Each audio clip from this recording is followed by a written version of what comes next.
This is Democracy Now!, democracynow.org, the War and Peace Report. We're on the road in Stockholm, Sweden. On Thursday, we'll be broadcasting from Hamburg, Germany, and on Friday from Berlin. I'll be speaking on Friday night in Berlin, and we'll talk more about that later in the broadcast at Humboldt University. Well, I'm Amy Goodman, and today we're looking at the politics of Sweden. Its three main left-leaning opposition parties, the Left, the Green, and the Social Democrats, have just announced plans to build a coalition for next year's parliamentary elections.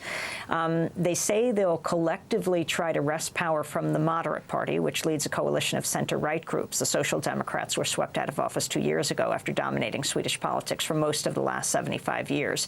Brian Palmer joins us now, professor of social anthropology at the University of Uppsala in Sweden and a former professor at Harvard University. He joins us here in Sweden. Welcome to Democracy Now!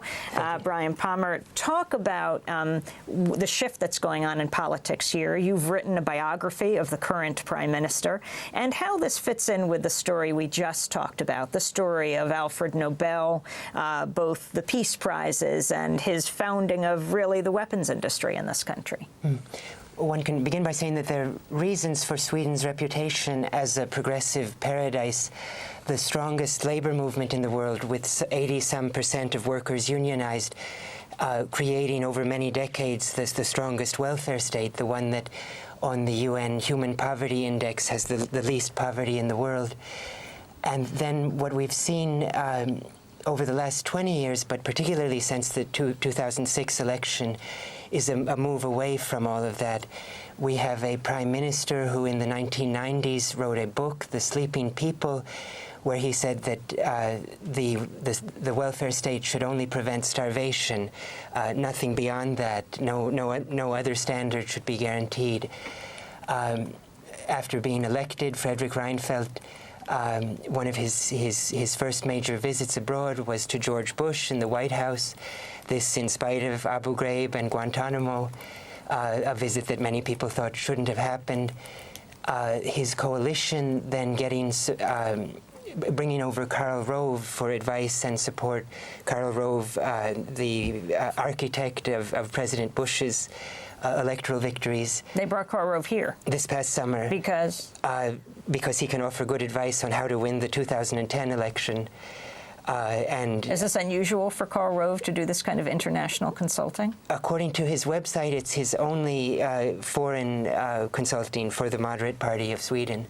Wasn't the current prime minister visiting Bush in the White House? Yeah, and there was many people writing that this shouldn't happen. He justified the visit that he would persuade Bush to sign the Kyoto Accord, but people who were there say that he didn't even really attempt that.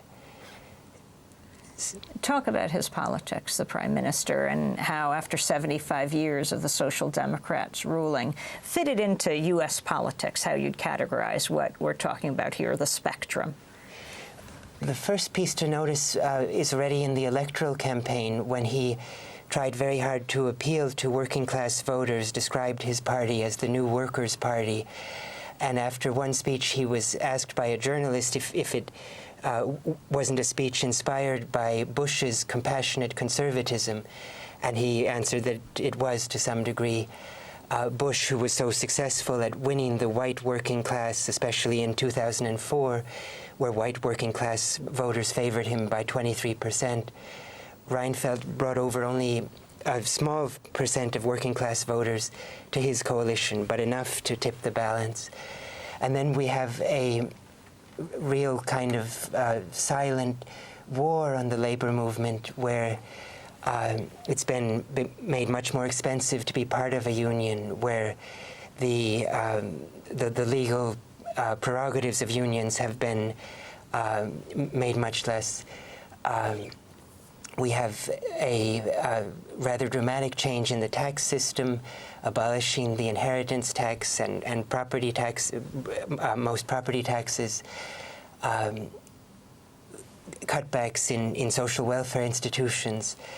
some changes that will be very hard for future regimes to undo. Can you talk more about the starvation index, the measure that the Prime Minister here has laid out?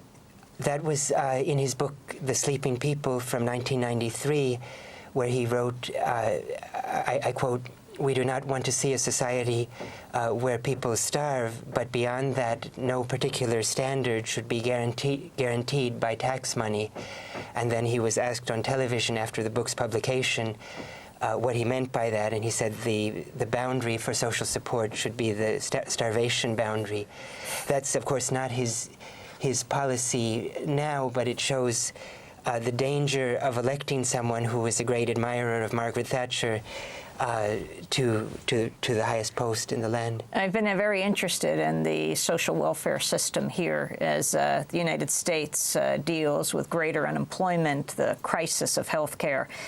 You have a social welfare system where health care is free in Sweden, and yet you're seeing increasingly private hospitals and private insurance? Yeah, many small changes to in some way make it harder for the general welfare state to function.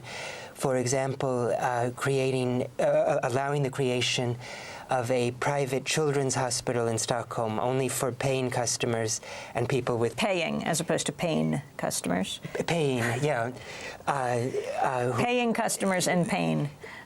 Indeed, who will pay the full cost of their children's care, or people who have private insurance to do that.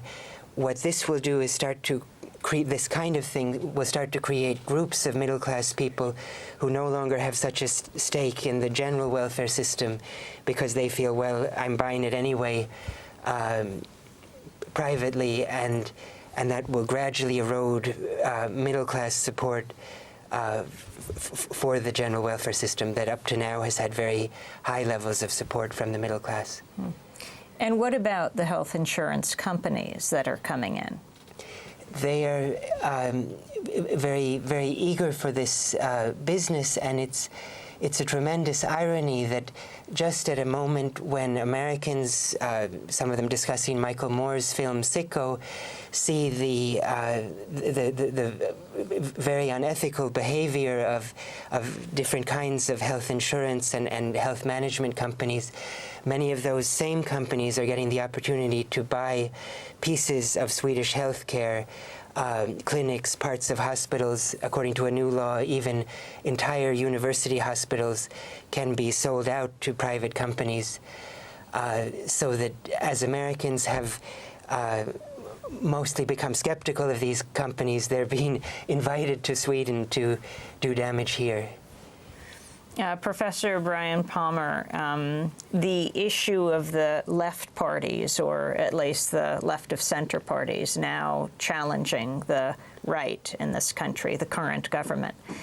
What is the significance of the Social Democrats, and what is the left party joining with the Green Party in this? The Social Democrats are the largest opposition party now.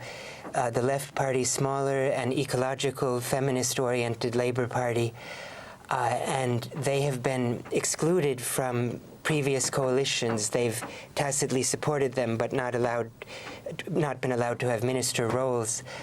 Now, for the first time, as of 2 days ago, the Social Democrats have accepted that the Left Party and the Green Party would be part of their coalition government, ruling coalition, if they win in the 2010 election. Finally, as people can hear from your accent, you are an American citizen who is now a Swedish citizen. You taught at Harvard and have an interesting story to tell about someone who's become a significant national figure now, Larry Summers, who is the former president of Harvard. In your class in 2004, you invited him to your class to address the class and to answer questions from the students. Tell us what class you taught. This was the most popular class at Harvard, elective class at Harvard. You had 600 students in the class. You won the, was it the Livingston Prize? Levinson Prize for teaching. But you ended up having to leave in 2004, shortly after your encounter with Larry Summers, who's now going to become, the chief economic advisor to Barack Obama. Larry Summers was then Harvard's president, and the 600 students and I invited him to be interviewed by us. And I think that in the environments in which he traveled, he wasn't... What's the name of your class? Personal Choice and Global Transformation. That he wasn't used to getting very probing questions. For example, one student asked President Summers, as a champion of meritocracy, how can you defend Harvard's policies of giving an edge in admissions to the children of alumni?